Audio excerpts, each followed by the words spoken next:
There's a hidden language between the shapes of candlesticks.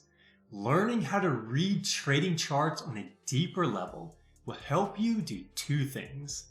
Not only help you avoid losing trades, but also get into winning trades faster than any indicator ever could. Let's compare two types of charts. If you notice here on Tesla, these two charts are exactly the same prices. To most newer traders, the line chart is easier to read.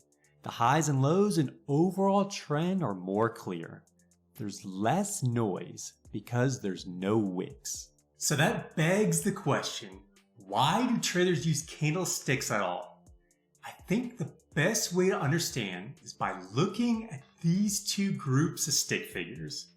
Person A and B meet at the Dallas airport and fly to New York together. They fly home 3 days later. People C and D also meet at the Dallas airport, fly to New York, come home 3 days later. A and B know each other, C and D know each other, but Group 1 doesn't know Group 2, and Group 2 doesn't know Group 1. I'll give you a few seconds. Tell me the difference between Groups 1 and 2. There's obviously no way to know at this point, so let me give you a couple more clues. Over 3 days, Group 1 went from office building to office building to office building. The people from Group 2 could be found visiting Central Park, walking the Brooklyn Bridge, seeing the Statue of Liberty, and hanging out in Times Square. Now I'll give you a few more seconds. Tell me the difference between Groups 1 and 2. We can be reasonably sure Group 1 are business travelers, the other are tourists.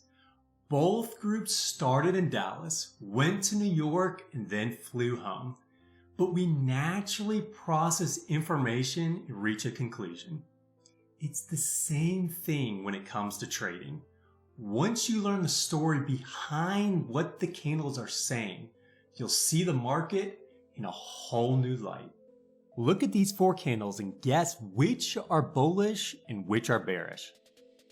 At a basic level, white or green candles are typically bullish and black or red candles are typically bearish. That's not the full answer though. Under the right conditions, the ones in the middle here can also be bullish signs, even though the close is lower than the open. And if you think critically about it, if the black candles can be bullish, that also means the white candles can be bearish. So actually the answer is all of these candles are bullish, as well as all of these candles can be bearish. Taken in isolation, one candle doesn't tell you much. It's only when we know the context that we can begin to get the full picture. One last example to drive the point home. A year ago, I weighed 155 pounds. Now I'm 165. But as I said before, it's not just about the start or the end. The real story is how I actually got there. The most natural explanation would be I slowly gained weight. 155, 157, 160, 165. But what if I told you my weight dropped all the way down to 100 pounds, stayed there for 6 months before I slowly gained the weight back? A very different picture may be forming in your mind. Maybe you're imagining me in the hospital, going through radiation, being sick. On the other hand, what if I told you my weight went all the way up to 215 pounds? Well, then it's more likely I just let myself go, ate a bunch of junk food, and then started to exercise. Once again, it's more insightful knowing what happened between points A and B. Here's my weight graphed in candlestick form. You can see in each case my weight started at 155 and ended at 165. And yet these 3 candles tell the story of 3 completely different journeys. With that in mind, let's turn our attention to the charts. Here we have a line chart and see an overall uptrend. 2 periods ago on the line chart, it looks like we have a breakout, and the next close was another surge of strength. Flipping over to 2 possible scenarios, everything except the last candle is identical on both charts. On the last candle, price did break out, but in different ways. On the top, we had almost no pause and easily pushed through. On the other candle, price did manage to close above the recent highs, but notice the long tails on the top and bottom. Price shot all the way up to 280. Buyers got a little carried away before the bears pushed them back down to reality. The top chart signals continued strength, whereas the bottom chart may be indicating exhaustion before price consolidates or breaks lower. None of this could have been seen from the line chart. Only with candlesticks do we have this new information. Have you ever crammed for an exam with a bunch of flashcards but didn't feel like you really understood anything? There are dozens of candle patterns, and when I first learned about them, I treated it like a class assignment. I just memorized the patterns and the names. I'd recognize a pattern as either bullish or bearish, but didn't really grasp the meaning of it. But once you learn the story behind the candles, you won't even have to know the names of the patterns. You'll just intuitively know what to do. There may be dozens of patterns, but at a base level, the market can really only do one of 3 things.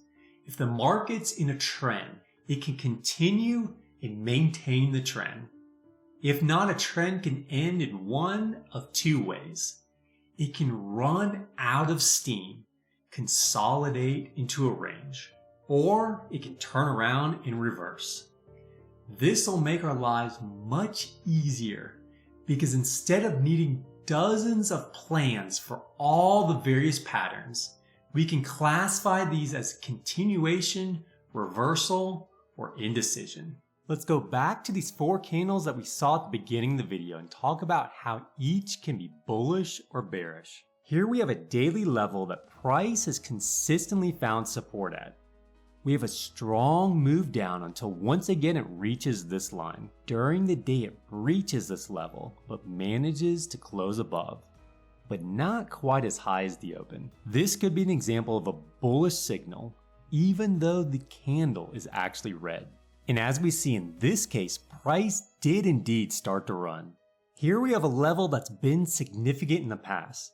Price comes up to test this level, but don't think just because this candle is white and it closed higher than yesterday that this is a bullish signal.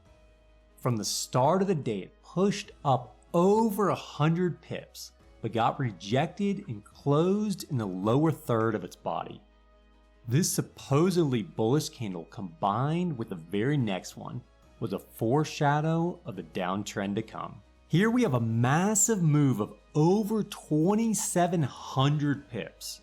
Zooming into the last candle, we see what is commonly called a hammer. At the bottom of a long downtrend, this would be a hammer. But after a big move up, you might be better calling it a hanging man, because it could actually be a bearish signal, even though the candle is white. Here we have a nasty downtrend of 2,600 pips, followed by gaining about 2,000 back. Let's zoom in on the bottom and see if there's any real hammers. Here we see 2 hammers right at support, the exact same shape we saw in the hanging man, but this time the context is right. One of the biggest mistake traders make when it comes to price action is only focusing on the shape and the color of the candle without considering the context. A candle in one location may only have a 30% success rate, but take that exact same candle, put it in a different zone, and you might be looking at an 80% win rate. Price action combined with support and resistance will help you eliminate losers and take more winning trades. Click here to learn how support and resistance can take you to the next level. Thanks, and I'll talk to you soon.